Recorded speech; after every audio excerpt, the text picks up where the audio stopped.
지금 상태가 힘들어서 걱정으로 보이실지 모르는데 또 시간이 지나면 9만 원 또 언제 그랬냐 또 그렇게 갈 거예요. 그러니까 다만 10만 원도 뚫을 수 있을까요?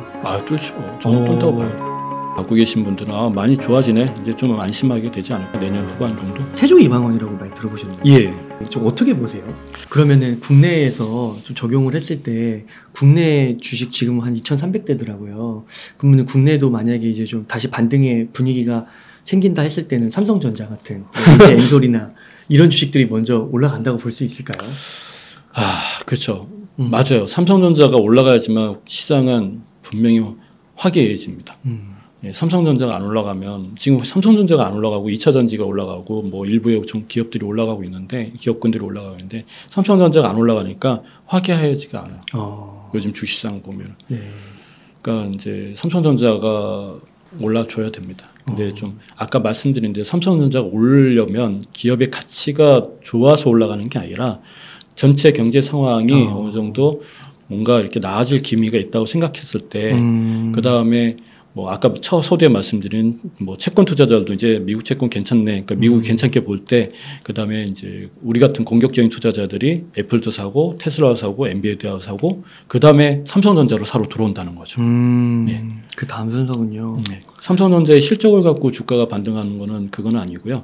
경제 상황을 보시고 투자자들이 움직이냐 안 움직이냐에 따라 삼성전자는 이제 올라가 안 내려가게 나오겠죠. 그러니까 요즘에 참 보면 삼성전자 이제 그 겨울이 온다 또 오늘 나왔더라고요. 기사 보니까. 예, 또 뭐. 근데 뭐 6개월 전, 1년 전에 실적 좋다고 해서도 주가 안 오르고 겨울이 온다고 해서 또 주가 안 오르면 도대체 언제 주가가 오르는 거야. 근데 결국은 좀 대외적인 그런 수급적인 그런 게 더 중요한 굉장히 요소라고. 중요하죠. 그러니까 이거는 어쩔 수 없는 한국의 운명인 건가요?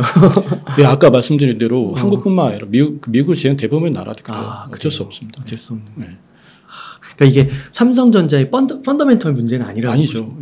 요즘에 보면은 2차 전지 잘 가잖아요. 예. 그거를 어떻게 해석하겠습니까? 삼성전자가 못 나서 그래서 물론 못 나서 그럴 수도 있어요. 사실은 이제 하지만 그 못 나은 게 과연 그렇게 못 나왔을까? 또 그것도 한번 고려해 볼 필요가 있죠.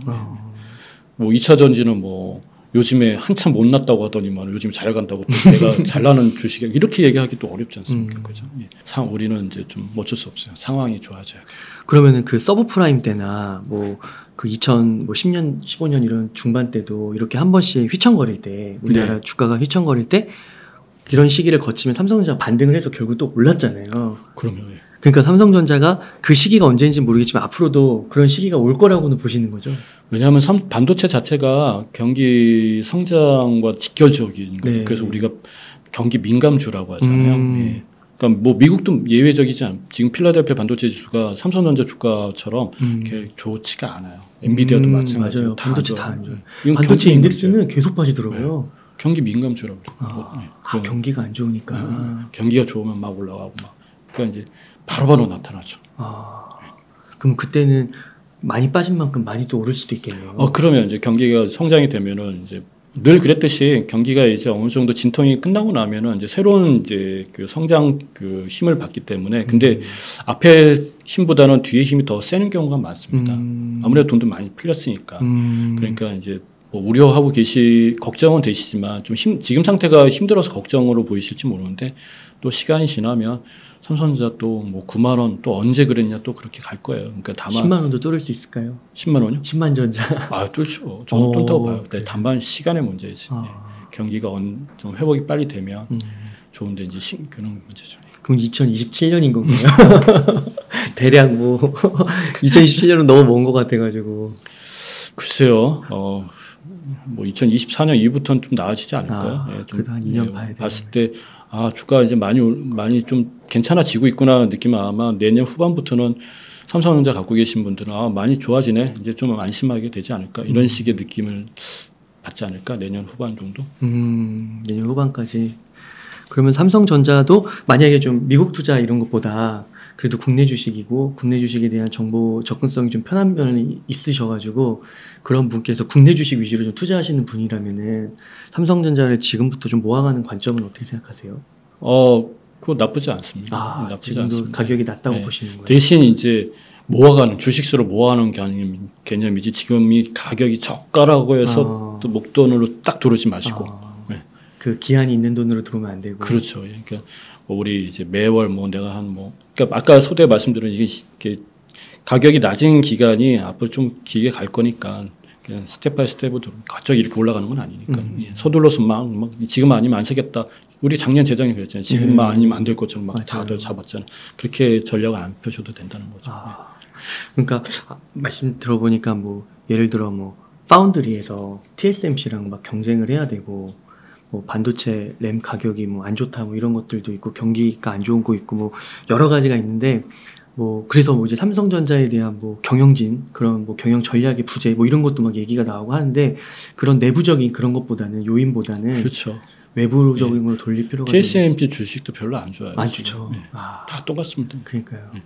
그러니까 이거를 혼동하면 안 되겠네요. 만약에 진짜 삼성전자 자체 문제라고 오해하는 순간 지금 팔아버릴 수도 있는 거니까. 그렇죠. 그러면 엔비디아는 뭘로 해석하실 거냐 이거죠. 그렇죠. 엔비디아 6개월 만에 지금 360인가요? 그렇죠. 네. 그러면 누가 더 나쁜 거죠? 삼성전자, 엔비디아? 그렇죠, 그렇죠. 엔비디아는 진짜 엔비디아 와 근데 이것도 진짜 놀라운 게 엔비디아 진짜 그랬거든요. 한 1년 전만 해도 엔비디아 주식이 너무 좋으니까 한 10%만 빠져도 그 눌림목 자리만 나오면 무조건 사겠다 했는데 네, 사람들이 그랬죠. 그렇잖아요. 지금 50% 빠졌는데도 안 사잖아요. 삼성전자도 뭐 빠져도 사는 사람 별로 없습니다. 요즘에는. 그러니까 그게 심리라는 게 그죠. 정말 그 급격하게 변한다는 거예요. 예, 맞습니다. 그러니까 올라갈 때도 그렇게 급격하게 또 변할 수도 있는 거고. 맞습니다. 그러면 혹시 대표님 요즘에 좀 미디어를 보면은 막 혹시 태조 이방원이라고 말 들어보셨나요? 예. 뭐 태양광, 조선, 2차전지, 방산주, 원자력을 말하는 건데 뭐 조금씩 조정을 또 흐름이 나오긴 하지만 또 좋은 건 또 좋더라고요. 여전히. 좀 어떻게 보세요? 이런 것들 투자에 대해서. 방산주가 요즘에 보니까 주가가 한 2배 정도, 2배 이상씩 났거든요. 네. 그러니까 올해 가장 큰 이슈가 방산주, 아니 큰 테마가 방산주였던 것 같아요. 근데 이 방산주 의외로 개인 투자자를 이미 많이 안 하셨어요. 네, 이게 왜 그러냐면 우리 한국 사람들이 착하신가 봐요. 물론 저도 안 했지만 왜냐하면 큰 이슈가 있고 이거 누가 봐도 이건 방산주가 될 거라고 예상은 했을 거예요. 왜냐하면 2월달에 전쟁 터졌잖아요. 예. 근데 이제 어쨌든 간에 그 6개월 정도 이렇게 주가 올랐는데 최근에 이제 9월달 되면서 주가 하락률이 급격하게 떨어지더라고요. 네, 그래서 요걸 보면은 방산주는 이제 조금은 좀 쉽지 않겠다 그런 생각이 들고요. 앞으로 이게 전쟁 아직도 좀 여진이 남아 있고 이런데도요. 왜냐하면 주가가 그 6개월, 1년 만에 예를 들어서 1년 만에 2~3배가 올랐다는 건 뭐냐하면 미래의 가치까지 다 수익을 땡겨온 거거든요. 네. 네. 우리가 주식 투자하실 때 진짜 조심하셔야 될 게 뭐냐면 이 산업이 좋아가지고 주가가 막 올라가는 경우가 있어요. 이건 매수세가 좋으니까 막 올라가는데 근데 이게 1년 만에 막 5배, 10배 올라가잖아요. 그 기업이 대기업이라도 이건 미래 가치를 다 땡겨. 그렇죠. 다 땡겨오는 거예요. 집 살 때처럼 그냥 빚으로 그냥 끌고 와서 다 땡겨오기 때문에 주가는 계속해서 10년 후에 그 가격이 돼버릴 수도 있는 거예요. 그렇구나. 네. 그러니까 10년 후의 가격을 1년 만에 끊어왔다 그러면은 이게 주가가 떨어지는 것도 이건 뭐 당연한 겁니다. 어쩔 수 없는 겁니다. 그러니까 지금 무리하게 많이 올랐던 것들이 있으면 그걸 갈아타서 그걸 해야 되겠다는 생각보다는요. 그거는 조금 자제하시는 게 낫고 그 다음에 2차 전지 같은 경우는 뭐 얘는 뭐 성장주니까 주가가 떨어지시면 이거는 유효하죠. 저는 반도체 2차 전지는 뭐 앞으로의 산업에 있어서 핵심 중에 핵심. 우리나라 산업에서 예, 전 세계적으로 봐도 그렇고. 그러니까 그건 뭐 말할 거 없습니다. 혹시 2차 전지에서는 어떤 좀 기업이 좋아 보이세요? 이게 추천은 아니고 그냥 한번 2차 전지에서요? 그냥 편하게 한번. 어떤 기업이 좋다기보다는 저는 2차 전지 전체를 다 좋게 보는 사람 중에 한 명이기 때문에 에너지 솔루션도 의외로 괜찮아요. 강하게 올라가더라고요. 60만 원에서 공모주 때 나중에 한 30만 원대 사람들 많이 실망하셨는데 최근 50만 원대 다시 돌파했고 그 다음에 포스코 케미카 같은 경우도 그 양극재인데 아예 미국에 있는 자동차 회사들이 콕 찍어가지고 그거 해달라고 지금 그러잖아요. 예. 그래서 얘는 이번 시장에서 완전히 저는 다른 양상의 주가 패턴을 보였거든요. 정고점을 사상 최고치 정고점을 며칠 전에 뚫었어요. 이 어려운 시기에 또 2차 전지가 상승하는 게 어찌 보면은 또 미래에 또 굉장히 좋다라고 봐야 되지 않을까. LG 엔솔하고 뭐 삼성 SDI도 있지 않습니까? 예. 근데 여기서 중요한 거는 우리나라 기업들 뭐 코스닥의 에코프로민 같은 게 이런 것도 굉장히 훌륭한 기업이죠. 그러니까 1등들만 보시면 좋을 것 같아요. 그 밑에들도 따라오겠지만 현재로서는 1등들이 가장 그래도 든든하지 않을까.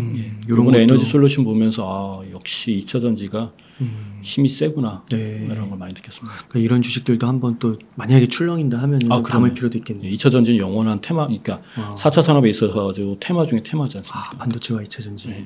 그럴 것 같고 나머지 조선주나 이런 것들은 좀 시간이 걸릴 것 같아요. 왜냐하면 경기가 살아나야지만 조선주도 살아나는데 최근에 이제 미국하고의 이제 그 전쟁 때문에 미국이 유럽에서 이제 발주하는 양이 많아서 그렇게 수혜를 볼 거다고 해서 올라가는 건데 그거는 좀 차근차근 봐주셔야 될 것 같고 나머지 태양광이나 원자력 같은 경우도 이것도 사실 태양광 요즘에 많이 올랐거든요. 네, 이것도 근데 요거는 좀 봐야 될 게 뭐가 있냐면 태양광이라든가 이런 거 같은 경우는 원자력 같은 경우는 그러니까 정책주거든 정책주기 때문에 이게 아주 그냥 또 골치 아플 때가 있습니다. 예, 그래서 그런 걸 좀 주의하셨으면 좋겠고 그러나 이제 2차 전지 같은 경우는 정책주가 아니라 우리 소비자하고 직결되는 거잖아요. 자동차 뭐 이런 것이니까 만약에 5개 중에 저는 고른다 그러면 2차 전지를 좀 보고 싶습니다.